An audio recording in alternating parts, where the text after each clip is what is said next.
Good evening, class. I'm glad that you're able to show up to the presentation. Now, without any further delay, let's just jump straight in. For my presentation, we will go over the terrorist organization, the LRA. Throughout this presentation, we will go over a variety of topics that revolve around the group, like an overview, history, pattern organization, sources of finance, ideology, political objectives, strategies, and tactics. We will also do a comparative analysis between the LRA and two other terrorist organizations. Overview. The LRA is a radical Christian terrorist organization established in 1988. The organization has declared war on the Ugandan government, claiming that they are waging a holy war.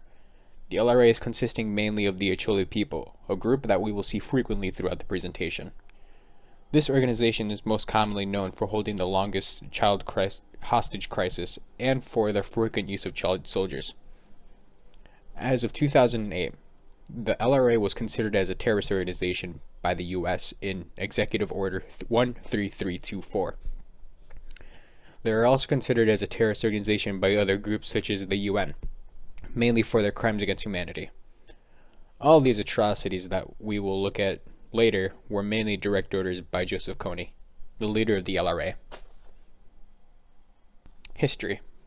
To understand motives and reasons why people choose to commit such actions, we have to take a look into the past. In this case, we will look at the history of Joseph. Joseph in his 20s got his military experience when he was in another rebellion army that also happened to be fighting the Ugandan government called Uganda's People Democratic Army. Their main objective was also a religious one.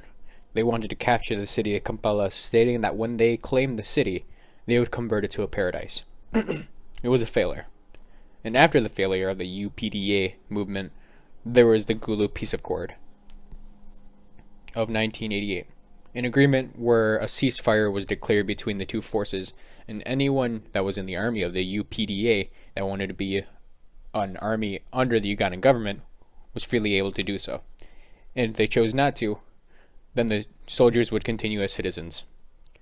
This is a key point to keep in mind, because Joseph actually refused to be included in the agreement and branched off with other soldiers, declaring war once again on the Ugandan government.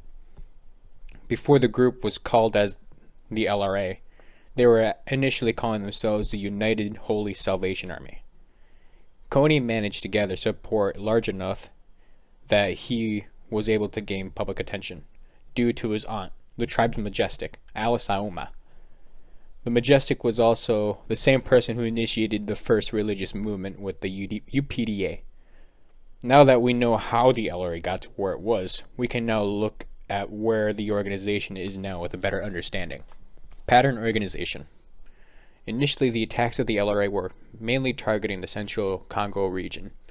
Although they waged war on the Ugandan government, they terrorized the Acholi people, the same people they swore to protect and bring honor to. We quickly see that the Acholi tribe did not support the actions of Kony. Later, the LRA divided and spread out to the southern regions of Uganda. This shift actually happened as a result from the actions of the Ugandan government. In 2008, when Joseph refused to sign the peace treaty after promising to sign it multiple times, the Ugandan government launched Operation Lightning Thunder, a series of aerial strikes on the headquarters of the LRA. The attack was only partially successful because the strikes did land.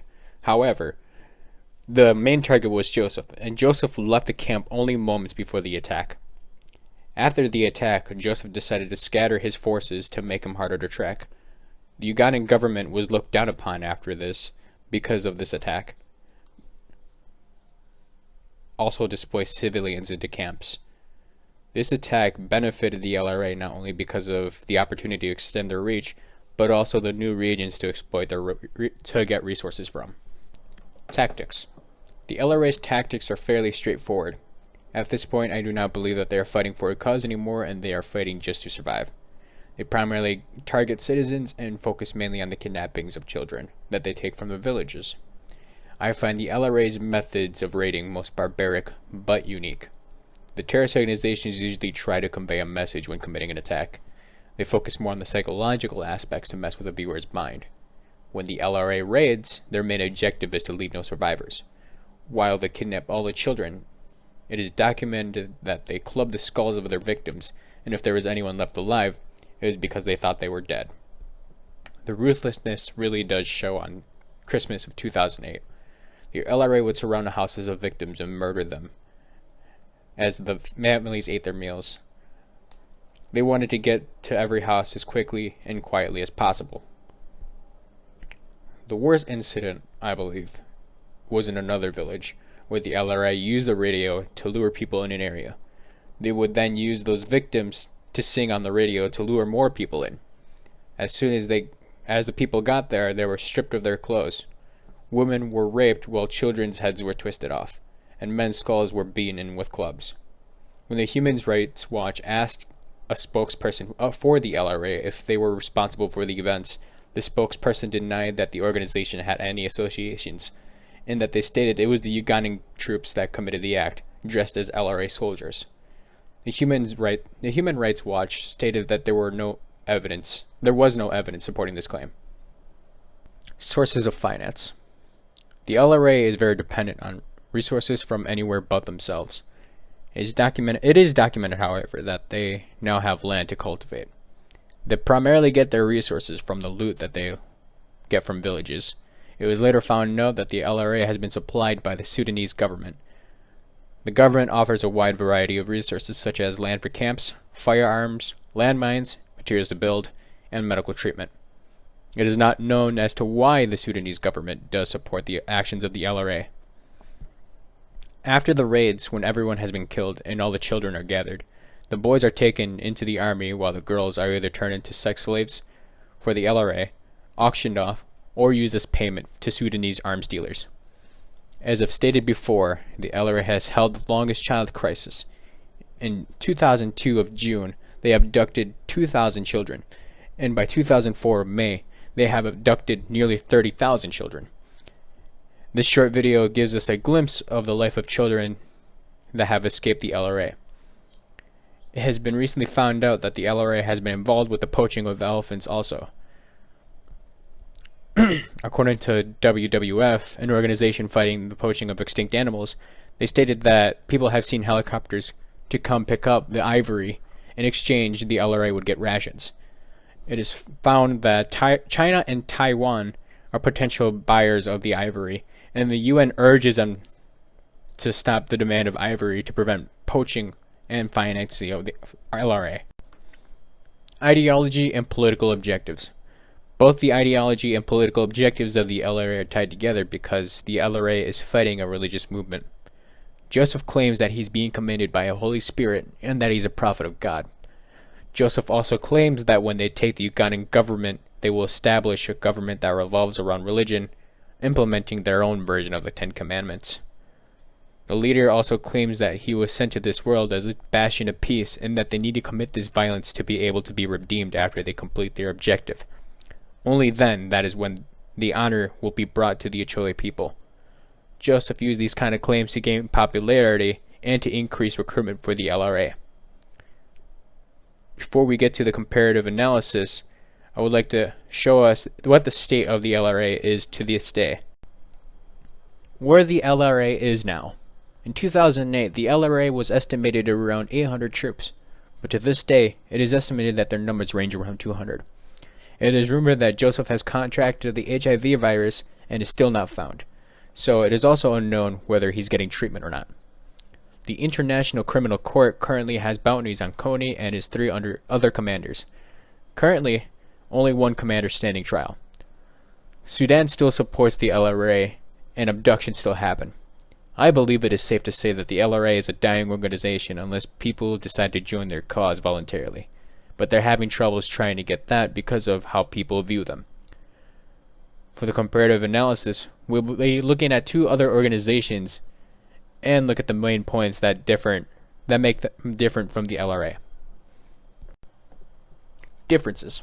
For this first organization, we'll compare the organization to Al-Qaeda. We can establish that the 2 organizations have 2 different targets when it comes to attacks. Al-Qaeda may be like the LRA and consider everyone as a target, but at the same time, it's not the intended target. It's more abstract. I have stated before some organizations fight a more psychological warfare, and Al-Qaeda just happens to be one of those organizations that has those goals. Which makes me mention the other difference, which is that the group is very focused on publicity. They want people to see their cause, and in a way it's charismatic enough to draw people from international areas. Al-Qaeda targets everyone, but they really want to get rid of any Western influence that is related to them. This organization also works with other terrorist groups. The Al-Qaeda works with the Taliban, allowing them to roam freely in Talibanian territory, without prosecution that the Taliban gives the other religious minorities that are not working with them. Another difference between the two groups is their ideology of dying for the cause. To the LRA, there is no meaning to dying as a martyr, so they tend to avoid it, unlike the methods of Al-Qaeda, where it is the complete opposite. To them, dying for the cause is the greatest honor one can commit, which is why they have the concept of suicide bombers. They can have maximum impact and die for their cause. One very obvious difference between the two organizations is their religions. Al-Qaeda is based around radicalized Islam, while the LRA is based on radicalized Christianity. Al-Qaeda strictly states that anyone out of the Islamic religion is considered an infidel. This word is used for anyone that does not believe in their religion. Similarities. The LRA is similar to Al-Qaeda in ways less than they are different. As I said before, both groups consider everyone out of their organization as a target and are extremely hostile, but the reasons why they target people are different. They both believe they are fighting a holy war, and that anyone out of their organization is not expected to comprehend because God has not revealed to them the truth. Both organizations seem to have no issue when it comes to the lives of others. They believe that anyone that is not with them is just another obstacle from the goal. The Taliban is the other organization that we will look at with this presentation. Differences. The Taliban is another radicalized Islamic organization in the Middle East. They have the same differences as Al-Qaeda, such as the concept of martyr, army size, getting rid of occupation of the U.S., and getting rid of any Western influence that is in Talibanian territory. There is one thing that the Taliban did differently, probably than most other terrorist organizations did. The Taliban actually managed to reach an agreement with the U.S., where if the U.S. would pull troops out of the war against the organization, then the Taliban would stop supporting other terrorist organizations. The Taliban has also managed to overthrow the government that used to control the region of the Middle East. They now control a very large amount of the Afghan region. Similarities. Both groups have similar tactics when it comes to the use of fear. They both get what they want. People get paranoid and wonder when the next attack is going to happen. The organizations also believe that they are waging a holy war and want to establish a government that revolves around a religion. When the groups first started off, they were both just a group of people that wanted to fight for a cause. They both believe that they are freedom fighters and they must commit violence as a part of their cause. Well, that wraps my presentation. I hope you all learned something new about the LRA. I know I sure did when I was first doing research. The sheer brutality actually baffles me, honestly. Anyways, I would like to once again thank you for coming to my presentation.